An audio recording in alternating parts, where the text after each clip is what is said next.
Okay, so here we go. I am very happy and also very impressed to be with the one and only Al Di Meola. So, Mr. Meola, or do we say Di Meola? I don't even know. I'm sorry. Yeah. So, how are you doing? I'm doing good, thank you. Thank you. I have this traditional question. What was your first guitar? My first guitar was kind of a cheap acoustic guitar. It was right at the time when I was taking guitar lessons. It was a Japanese made called a Segovia. Oh, okay. I Nice think. name. No, it was a Kent. It was a Kent, I think, and then the Segovia was an electric guitar. Japanese didn't know what to call the instruments, Okay. but they were both pretty bad. My first good guitar was the third guitar, which was a Guild Starfire. Ah, okay. So electric. Yeah. It was like a semi-hollow. You had an incredible, rich career.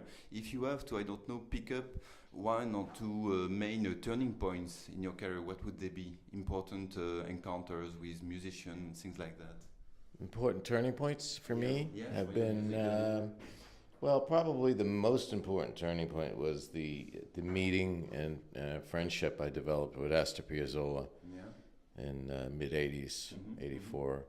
And that really kind of cemented and solidified what I was really out to do, because the way that he blended different emotions into his music, and at the same time the music was complex and deep, but it also had a heartfelt element to the music that was something that went beyond fusion, went beyond jazz. Jazz became, and fusion music became so cerebral. Yeah. You know, and it was like nothing really touched you, and it wasn't the direction that I wanted to go, and I wanted to go more than that direction. But when I heard his music, and we became friends, everything came together in a good way, because then it opened up the door for ideas I spent the last 30 years, letting that influence me. You are playing tonight in a duo, so in an acoustic format. So does that mean that we will never see you again play the electric guitar? You are done with the electric guitar? I don't know. It's hard to say if I'll go back like I did before, because, And is it for you easier to express yourself in the acoustic format because, I don't know, maybe you have more freedom, or it's just okay, it's just a different stage? You have more rhythmic freedom. I think you can execute rhythms in a much more, I would say, there's a more forceful way. I don't know if forceful is the right word, but I could play with more intensity when I do my rhythmic syncopation varieties. Electric guitar is not built for that type of thing. Electric, the way that I was known for playing it, was more of a lyrical instrument, and it wasn't as much a rhythm instrument. So I think my love of percussion and rhythm and everything better relates to the acoustic. But there are times I really miss the electric guitar, and hopefully we'll do some more with the electric too. Okay. But my only concern is with electric, you usually have a larger group, a bass player, a drummer, and then you're entering into a whole other realm of volume, which after many, many years of playing, it does affect your hearing. So it's a little bit risky. And so you are playing with Kevin Seddiki tonight. How do you choose the guitar player you play with? Well, Kevin's someone who's been following my music for a long, long time, and he used to show up at a lot of shows of mine, not just in France, but other countries. I first met him in Tunisia. Okay. He came to see me play there, and he was a teenager, but he wanted to play for me, and he impressed me. I saw he had a lot of potential.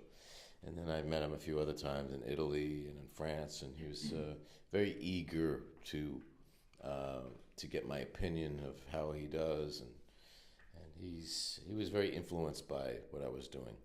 So there was a chance for him, because the guitarist we were using, Peo Alfonsi, his name, from Sardinia, he got a gig as a teacher in a college.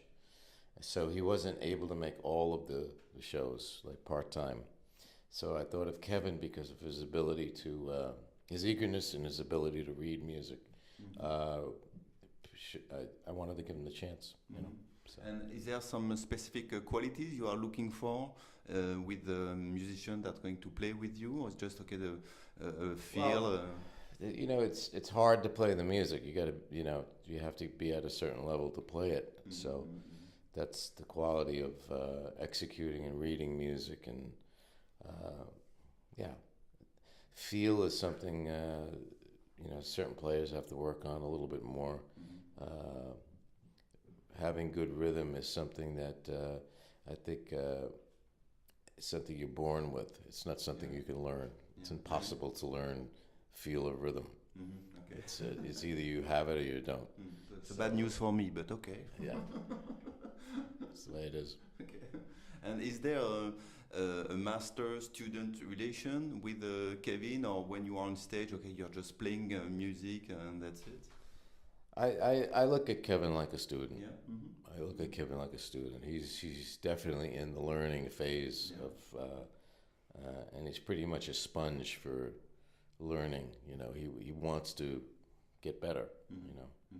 As a word of conclusion, what would be your word of wisdom to musician and to guitar player? How to improve? How to find your voice?